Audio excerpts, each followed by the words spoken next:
బ్రిటన్‌కి China ఒక పెద్ద షాకే ఇచ్చింది. తాజాగా బయటపడ్డటువంటి ఒక అంశం కాంప్రమైజ్. మనకి ఈ మధ్యన కాస్త గూఢచారి సినిమాలొస్తున్నాయి గదా! దాంట్లో కాంప్రమైజ్ అంటే ఏంటి? అవతల వాళ్ళతో కలిసిపోవడం అన్నటువంటిది.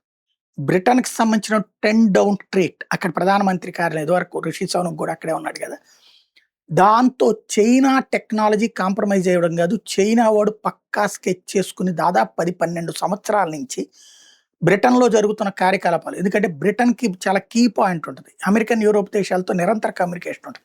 అమెరికా వాళ్ళు తాము చేయబోయే పనులన్నీ బ్రిటన్‌కి చెప్తా ఉంటారు. అట్లాగే యూరప్ దేశాలు గూడా పంచుకుంటా ఉంటాయి. బ్రిటన్ తను చేసే కార్యకలాపాలు కొన్నిసార్లు నాటోతో కలిసి బ్రిటన్ యుద్ధం చేసింది. యూరోప్ యూనియన్‌తో కలిసి బ్రిటన్ యుద్ధం చేసింది. ఎవరితో?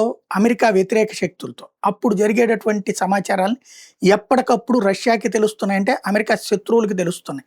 ఎట్లాగంటే చైనా వాళ్ళ టెక్నాలజీని కాంప్రమైజ్ చేసింది. అంటే చైనాకి సంబంధించినటువంటి ఇంజినీర్లు అక్కడ అమర్చి పెట్టారట. బ్రిటన్‌కి సంబంధించినయి. ఆ అమర్చేటటువంటి సందర్భంలో జాగ్రత్తగా డేటా ఎప్పటికప్పుడు చైనాకి పోయేటట్టొచ్చింది. దాంతో చైనా వాళ్ళు మొత్తం బ్రిటన్‌కి సంబంధించినటువంటి రహస్యాలన్నిటిని ఎప్పటికప్పుడు తెలుసుకున్నారు అన్నటువంటి విషయం ఇప్పుడు బయటపడింది.